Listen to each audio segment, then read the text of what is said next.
In war, time can be a crucial asset or a crippling liability. So having a reliable timepiece is vitally important. That's why I'd like to thank our friends and the sponsor of today's video, Holzkern, the world leader in watches, jewelry, and accessories made from natural material. Holzkern watches are unique timepieces that merge classic elegance with modern ingenuity and natural materials. Their high-quality watches, jewelry, and accessories are made in small batches, ensuring a high standard of quality, and are the perfect gift for holidays like Christmas, as well as any occasion or style. Several of our team members were thrilled to receive the Open Horizon, the Relational, and the Comfort Crusher, all models made with natural materials like marble and FCA-certified wood. All pieces are guaranteed for 24 months, and ordering online is easy, with free express shipping direct from Vienna to the US, and most products arriving within 2 to 5 business days. Plus, for a limited time only, Holzkern is having their biggest sale of the year, where you can get up to an exclusive 30% off of all products. So, if you want to support our channel and take advantage of this perfect opportunity to buy something for yourself or for someone special for the holidays, click our link in the description or the pinned comment and order a Holzkern watch or watch accessory today. By the early 20th century, the Ottoman Empire was a shadow of its former self. Decades of internal strife and external pressures had weakened the once great Islamic empire, earning it the title, the sick man of Europe. By 1909, Sultan Abdul Hamid II was deposed after a long period of autocratic rule. Power shifted to a group of reformists known as the Young Turks, who were determined to restore the empire's strength. Yet these leaders soon faced internal conflicts and external threats that challenged their vision. Recent losses in the Balkan Wars exposed Ottoman vulnerabilities, reducing its European territories to a fraction of what they once were. As the Great War loomed, Ottoman leaders debated their options. Some favored neutrality, but the war minister, Enver Pasha, pushed for an alliance with Germany, seeing it as the best chance for survival against Russian and Balkan ambition. This choice became clear when the German military mission, led by General Otto Lehmann von Sanders, arrived in 1914 to reorganize the Turkish army. With the coming war, Enver Pasha had one main concern: the Dardanelles and Bosphorus Strait. These two narrow waterways were crucial for both the Allies and the Central Powers, as they connected the Black Sea to the Mediterranean and served as a key supply route. Russian grain and military supplies flowed through these straits to reach Britain and France. If the Ottomans could keep these waters closed to the Allies, it would isolate Russia and cripple their war effort in the Mediterranean, making the Ottoman position strategically invaluable. Tensions between the Ottomans and Allied powers escalated in August 1914, just as the war broke out. Britain requisitioned 2 Ottoman battleships that were being built in British shipyards, angering the Ottomans who had funded these ships with public donation. As luck would later have it, a German battle cruiser and light cruiser would arrive in Turkish waters on their mission to raid Russian forts in the Black Sea. Having narrowly escaped the clutches of the Royal Navy, both ships arrived in Istanbul to a hero's welcome. The Germans negotiated a transfer of these ships to the Ottoman fleet on the condition that they continue their original mission. The Ottomans accepted.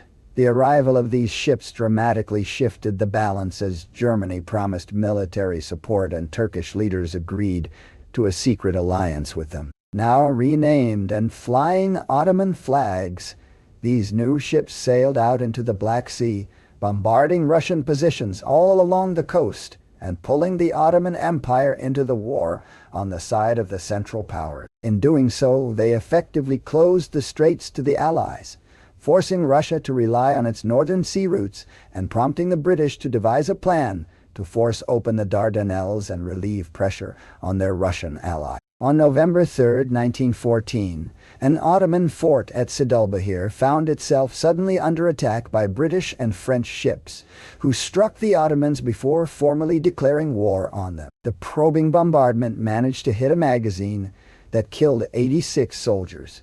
Worse still, the Ottoman defensive guns were found to be outdated and ammunition on short supply, leaving them incapable of major retaliation. Not only did this attack alert the Ottomans of Allied plans to storm the Narrows and break through to the Black Sea, it also highlighted the need for better defenses. In the following months, Ottoman forces under the supervision of General Lyman von Sanders would fortify coastal forts and naval defenses all along the outer entrance to the Dardanelles Strait. Underwater nets were laid out to obstruct movement.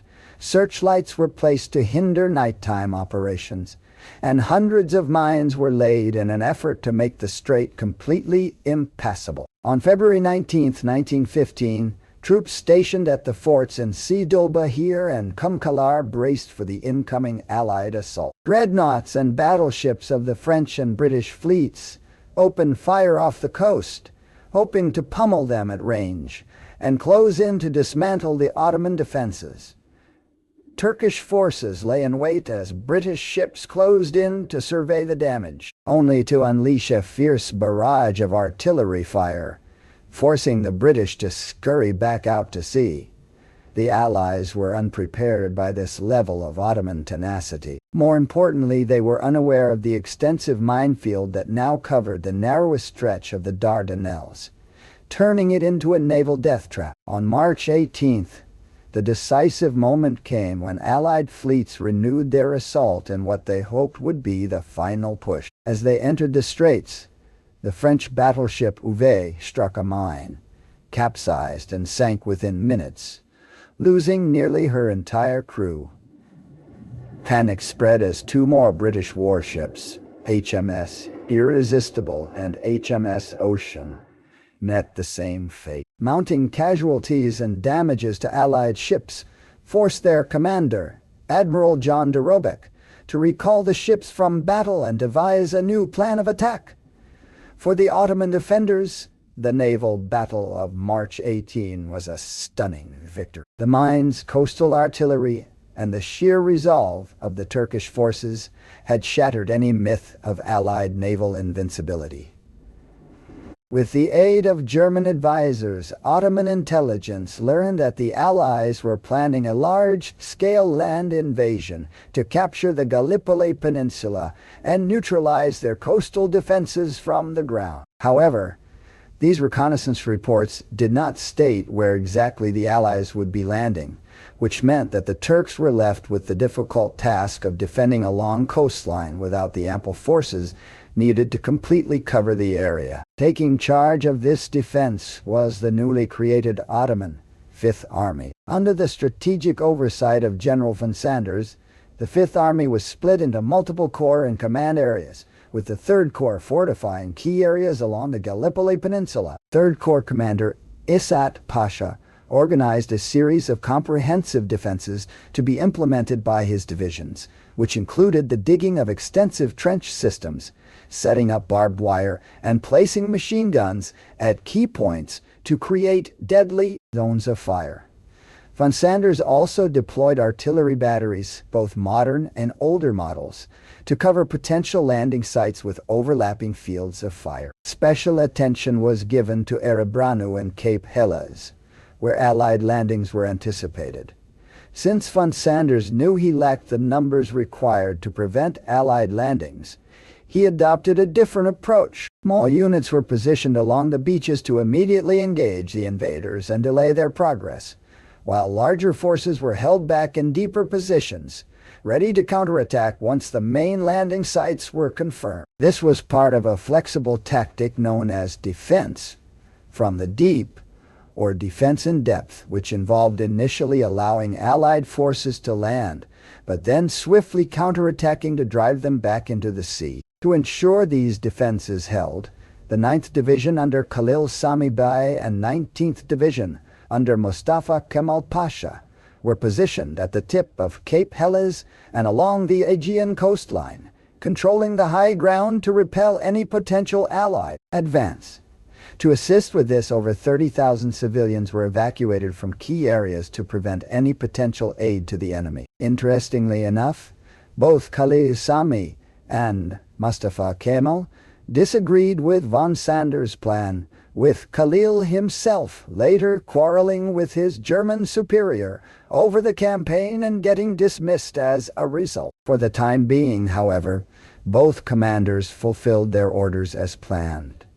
By April 25th, Ottoman defenses had turned the Gallipoli Peninsula into a formidable and deadly bulwark. Around 2:3 a.m., Turkish observers spotted a large mass of ships looming off the coast at Erebranum. After 20 minutes of observation, the moon sank below the horizon, cloaking the Allies in darkness once again. But the sighting was enough for the Ottomans, who hurriedly positioned their forces ready for the incoming transports. At 4:2 a.m., Ottoman soldiers spotted Allied boats again through the dim light at Erebranum. Positioned along the rugged terrain, thinly spread Turkish defenders opened fire as troops from the Australian and New Zealand Army Corps struggled ashore, disrupting their advance and forcing them into cover. Despite the immediate response, Ottoman platoons at the very front were overwhelmed by the sheer numbers of enemy landing parties. As one soldier put it, "There were very few of us in the detachment, about 70, that's all." The sentry pointed down toward the beach, and we saw there were lots of them pouring out of their boats.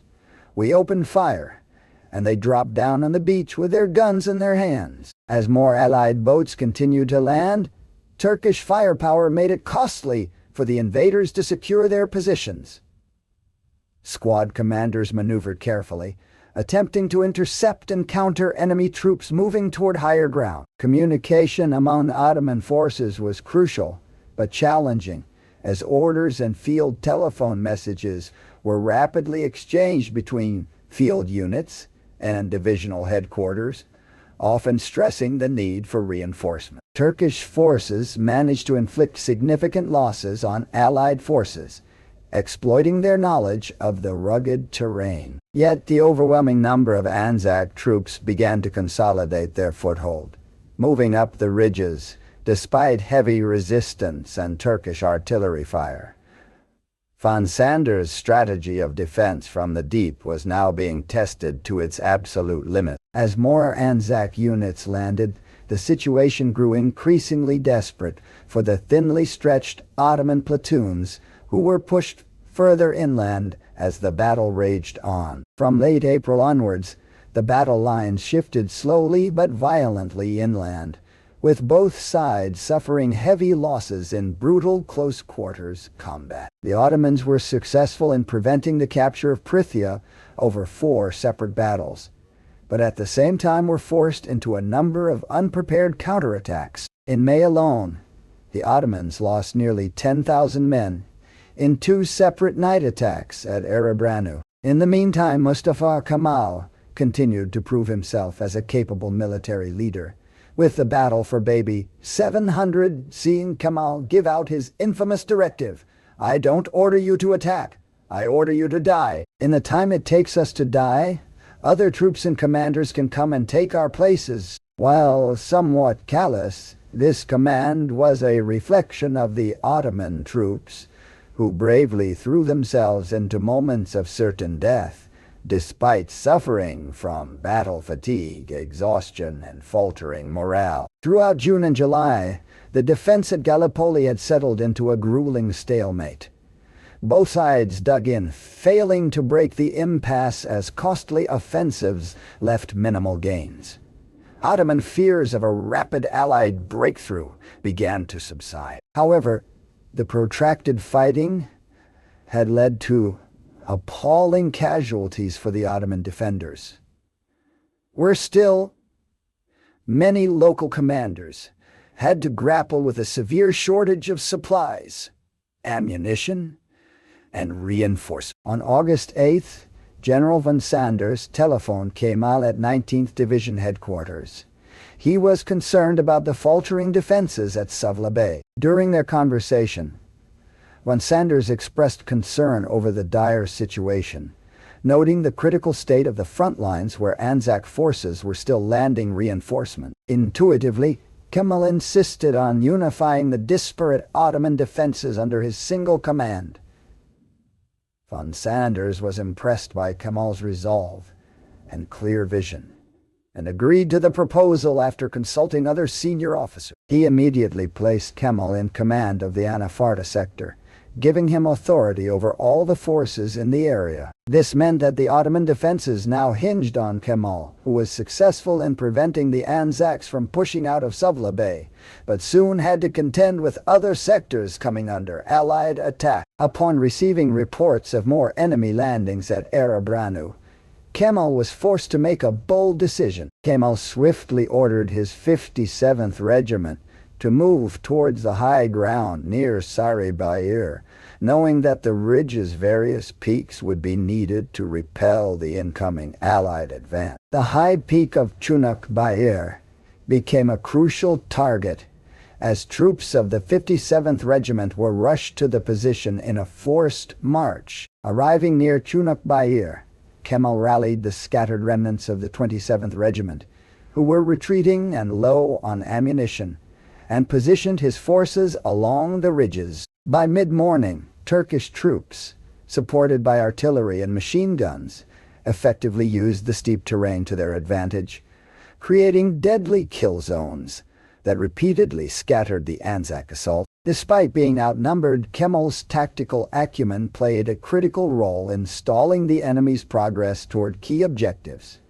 The end of August saw Ottoman defenses still holding firm across the Gallipoli Peninsula. At this point, the campaign again devolved into a war of attrition, with October seeing a crucial land route established between Germany and the Ottomans, allowing for the supply of heavy artillery that devastated the entrenched Allied soldiers. With their morale at an all-time low, British, French, and Anzac forces began a 2-month withdrawal of over 140,000 men in December of 1915. It was a remarkably stealthy operation, leaving few casualties, and by the time Ottoman commanders realized the scale of retreat, most of the Allies had already departed. But overall, it was a resounding victory, although one that came at a heavy cost. In the end, Ottoman forces suffered 56,000 dead, 97,000 wounded, and 11,000 missing or captured. Beyond the immediate strategic victory, Gallipoli became a symbol of national pride, bolstering Ottoman morale in the face of an otherwise bleak conflict. For Mustafa Kemal, Gallipoli solidified his reputation as a formidable leader, and would set the stage for his future roles in the war. Even after the end of the Ottoman Empire, Mustafa Kemal, later known as the Father of the Turks, made it clear that all who fell at Gallipoli were worthy of remembrance. Those heroes that shed their blood and lost their lives, you are now lying in the soil of a friendly country. Therefore, rest in peace. There is no difference between the Janis and Mehmets to us, where they lie side by side here in this country of ours. You, the mothers who sent their sons from faraway countries, wipe away your tears. Your sons are now lying in our bosom and are in peace. After having lost their lives on this land, they have become our sons as well. Thank you again to Holzkern for sponsoring today's video. Don't forget, Holzkern is running a special limited time, only 30% off sale on all products. Support our channel and take advantage of this perfect opportunity to buy something for yourself or for someone special for the holidays by clicking our link in the description below or pinned comment.